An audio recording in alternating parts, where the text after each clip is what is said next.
प्रश्न ये है कि मैं रोज़ 8 से 10 घंटे काम करती हूँ और जब भी ध्यान करने बैठती हूँ तो मन में सिर्फ काम से जुड़ी बातें ही घूमती रहती हैं। और जहाँ काम करना होता है वहाँ पर विभिन्न प्रकार की राजनीति भी होती है तो मन उद्विग्न होता है, वैसे विचार भी आते हैं। तो आप ऐसा मार्गदर्शन कीजिए कि ध्यान करते समय मन को एकाग्र कैसे करें और काम के विचार को कैसे हटाएं। जब आपको पूरे दिन ऑफिस में काम करना है तो वो विचार तो मन में बने रहेंगे। इसलिए संध्या के समय ज़्यादा ध्यान न कीजिए, आधा घंटा अधिक से अधिक कीजिए, उसके बाद सो जाइए दृढ़ संकल्प से। जब गहरी निद्रा मिल जाएगी तो शरीर की जो पूरे दिन भर की थकान रहेगी वो मिट गई रहेगी और सवेरे वो सब विचार नहीं आएंगे। अब उस समय सवेरे आप 2 घंटा ध्यान कर लीजिए, 3 घंटे कर लीजिए, परिस्थिति के अनुसार 1 घंटा कर लीजिए।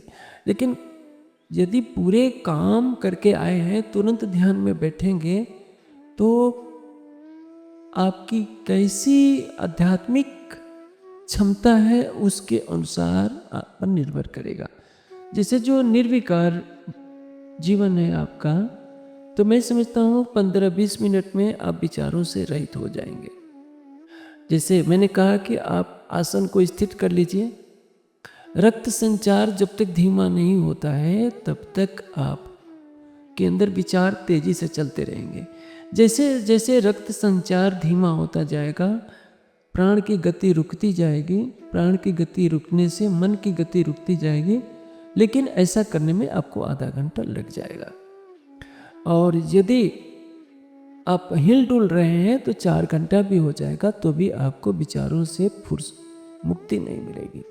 निर्विचार होने के लिए आपको आसन की स्थिति, प्राण की गति पर नियंत्रण, मन की गति पर नियंत्रण करना होगा। यदि ऐसा नहीं कर सकते तो विचारों का प्रवाह चलता ही रहेगा। और जो प्रातः काल का ध्यान है, जैसे आप 8 बजे 7 बजे घर पर पहुंचते हैं, हल्का सा आहार लेकर 10 बजे सो जाइए, 9 बजे तक सो जाइए। 9 से लेकर 3 बजे तक 6 घंटा होते हैं। 3 बजे उठ करके आप 3 बजे से लेकर 6 बजे तक 3 घंटा लगातार ध्यान कर सकते हैं, 2.5 घंटा कर सकते हैं। तो जब विचारों का द्वंद्व हो तो उस समय ऊंचे स्तर के योगी तो अपने को नियंत्रित कर लेते हैं, लेकिन सामान्य व्यक्ति के लिए उन पर, क्योंकि मन में वो गांठ बंदी रहती है, इसने ये कहा, इसने ये किया, तो उस समय गहरी निद्रा ले लेना बहुत जरूरी होता है। या तो कुछ संगीत सुन लीजिए, किसी तरह, या कुछ किताब पढ़ लीजिए कि वो जो ऑफिस की झिकझिक है वो मिट जाए। आप कुछ अध्ययन भी नहीं करेंगे, कुछ संगीत भी नहीं सुनेंगे और सीधे आकर के ध्यान पर बैठ जाएंगे, तो यदि आपका आध्यात्मिक स्तर ऊंचा नहीं है तो आपको और परेशानी होगी। ऐसे जब आप आंखें बंद करते हैं तो क्या होता है कि बाहर का संसार तो नहीं दिख रहा है, अंदर का संसार प्रारंभ हो जाता है। आपके चित्त में जो संस्कार हैं, आपके मन में विचारों का एक तूफान खड़ा होता है और ज़्यादा बातें आने लगती हैं। आप देखते हैं किसी को पिक्चर देखते समय कभी नींद आती है, कहीं आपने सुना है? लेकिन जहाँ चर्चा हो रही हो, जहाँ चितवनी कराई जाती हो, अधिकतर लोग सोने लगते हैं, क्योंकि मन को उसमें रस नहीं आ रहा है। यदि मन को रस आने लगे तो पिक्चर से भी ज़्यादा आकर्षण किसमें है? ध्यान में है। जो बड़े बड़े चक्रवर्ती राजा अपने महलों को छोड़कर जाकर झोपड़ी में, गंगा के किनारे, भयानक वनों में, गुफाओं में क्यों ध्यान करते थे?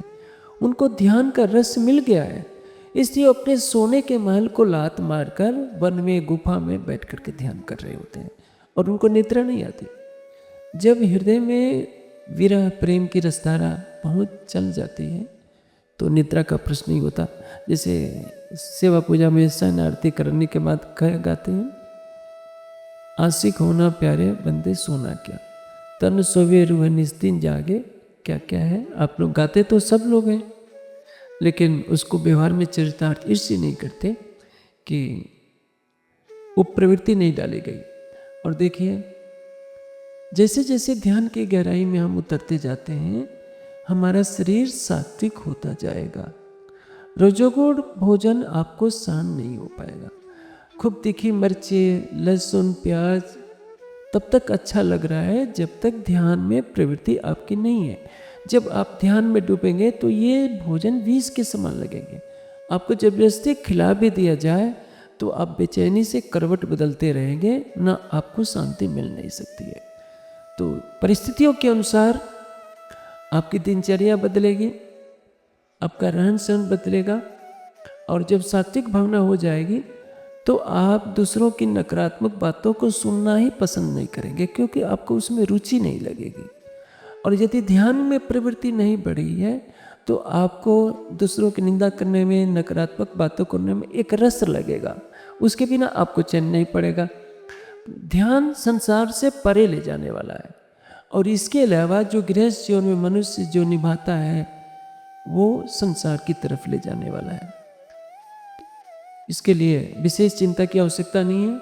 आप ध्यान में लगे रहिए। जैसे मैंने कहा, आपके अंदर विचारों का द्वंद्व चल रहा है, मन में तनाव है, तो उसमें चुपचाप सो जाइए। जबरन बैठे रहने से कोई फायदा नहीं। हाँ, जबरन तब बैठे रहिए जब आपकी आसन सिद्धि हो गई हो, या आप पहले ध्यान में बैठने से पहले देख लीजिए कि आपकी सुषुम्ना प्रवाहित हो रही है। बाह्य सुषुम्ना, आंतरिक सुषुम्ना नहीं। आंतरिक सुषुम्ना जिसकी प्रवाहित होती है वो तो त्रिकालदर्शी हो जाता है। वो तो आंतरिक सुषुम्ना में प्राण का प्रवेश का तात्पर्य यह है कि कुंडली शक्ति मूलाधार को छोड़कर 8वें चक्र 10वें द्वार तक पहुंच गई। इसको आंतरिक सुषुम्ना का प्रवाह कहते हैं। उसमें योगी त्रिकालदर्शी होता है। जो बाह्य सुषुम्ना है, ये दोनों नथनों से श्वास आना, इड़ा स्थितो बामा ततो व्यक्ता च पुंगला। बाएं करवट ले जाएंगे तो दाहिने नथुने से श्वास आएगी, दाहिने लेट जाएंगे तो बाएं नथुने से श्वास आएगी। और जब दोनों नथुनों से श्वास आती है तो समझना चाहिए कि बाह्य सुषुम्ना प्रवाहित हो रही है। उस समय ध्यान अवश्य बहुत तेज लगेगा। और जब दाहिने नथुने से श्वास आ रही हो तो उस समय मन चंचल होता है और ध्यान नहीं लगेगा। इसी तरह से अकेले बाएं नथुने से भी श्वास होगा, क्योंकि ये रजोगुण और तमोगुण की प्रवृत्ति वाली होती है। बाह्य सुषुम्ना चलने का मतलब आप में सात्विक प्रवृत्ति पैदा हो गई है। तो जब तनाव हो तो एक गिलास पानी पी लीजिए, 5 मिनट के लिए चित्त लेट जाइए, आपके दोनों नथनों से श्वास आने लगेंगे, उसके बाद ध्यान में बैठ सकते हैं।